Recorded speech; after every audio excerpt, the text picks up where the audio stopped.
வாய்விட்டு சிரித்தால் நோய் விட்டு போகும், அதேபோல் வாய்விட்டு வாசித்தால் தமிழுக்கு இருக்கின்ற நோய் விட்டு போகும்.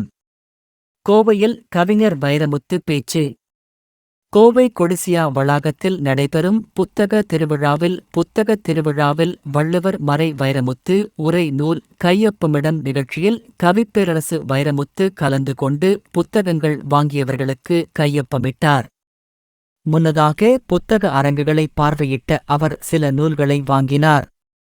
இந்த நிகழ்ச்சியில் உரையாற்றிய வைரமுத்து, வாசகர்கள் வரிசையில் நிற்பதை பார்க்கும் பொழுது தமிழ் வரிசையில் நின்று வாழப்போகிறது என்று தெரிகிறது.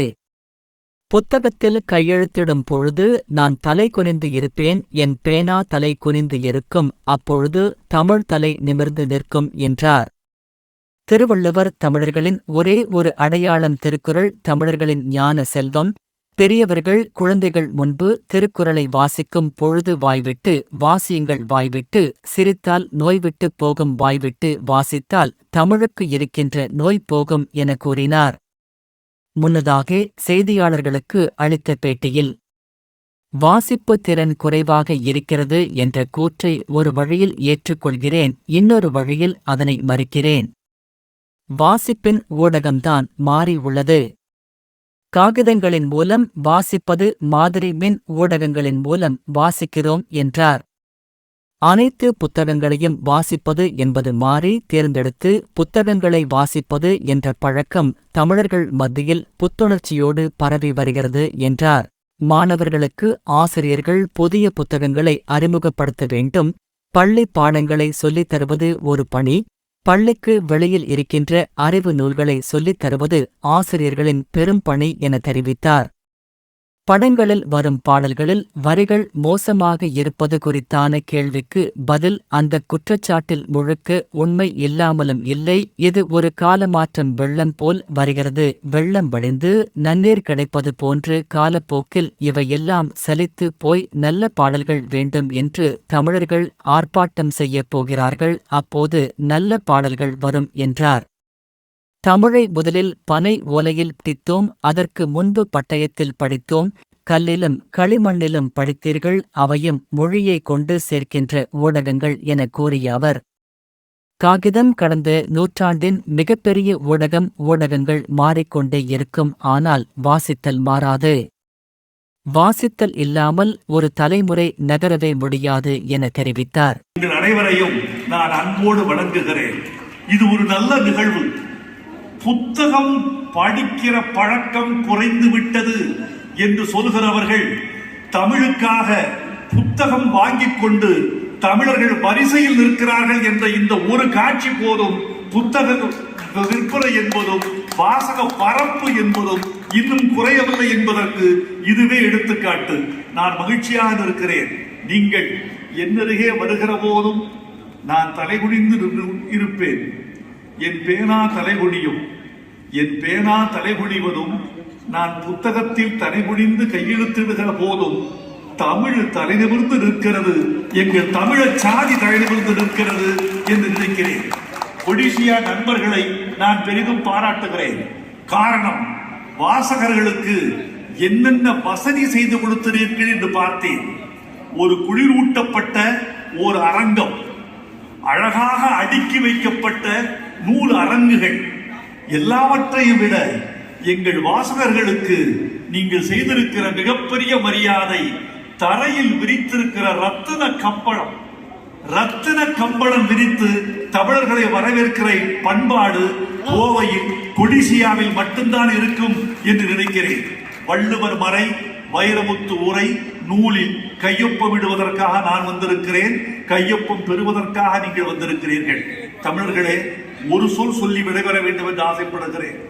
திருவள்ளுவர் யார் என்று கேட்டால் தமிழர்களின் ஒரே அடையாளம். திருக்குறள் எதுவென்று கேட்டால் தமிழர்களின் ஞான செல்வம்.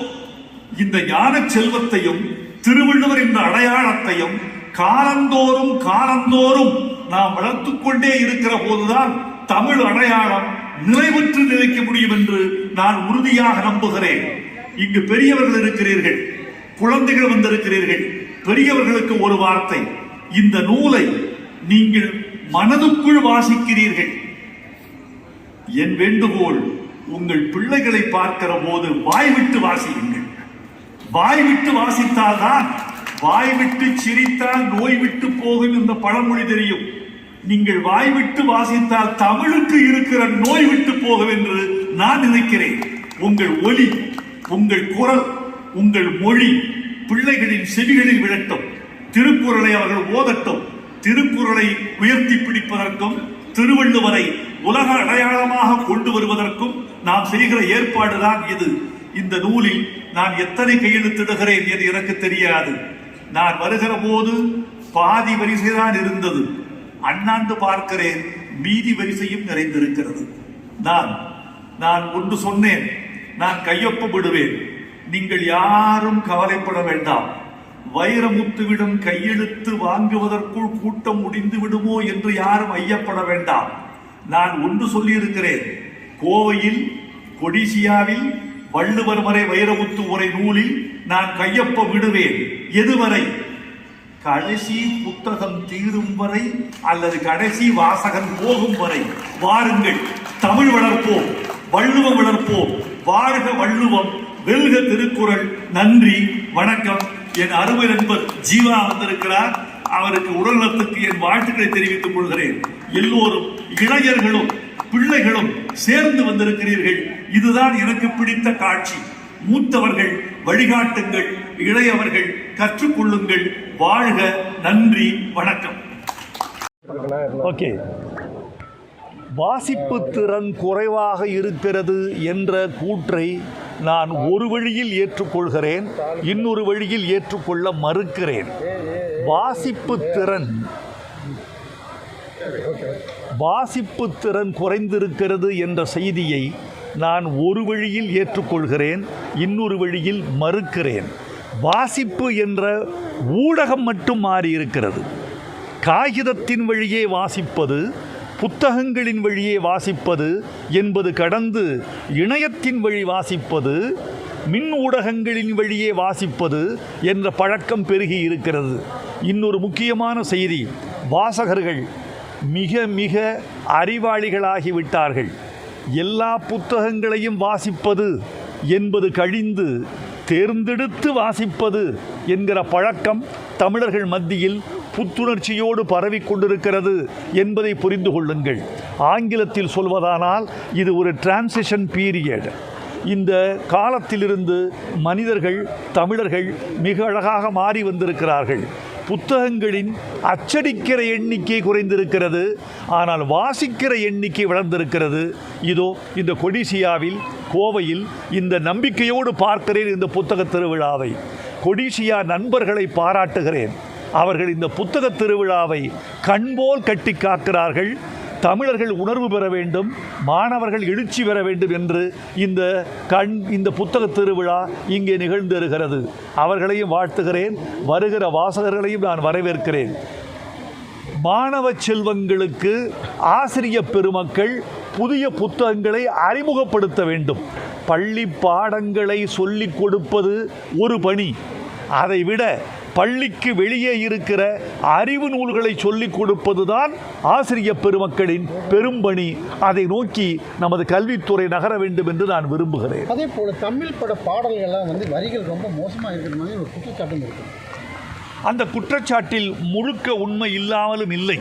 நீங்கள் சொல்வதை நாங்கள் ஏற்றுக்கொள்கிறோம். இது ஒரு கால மாற்றம். ஒரு வெள்ளம் மாதிரி வருகிறது. வெள்ளம் வடிந்து நுரை வடிந்து நன்னீர் கிடைப்பது மாதிரி காலப்போக்கில் இதெல்லாம் சலித்து போய் நல்ல பாடல்கள் வேண்டுமென்று தமிழர்கள் ஆர்ப்பாட்டம் செய்ய போகிறார்கள். அதனால் நல்ல பாடல்கள் வரும்.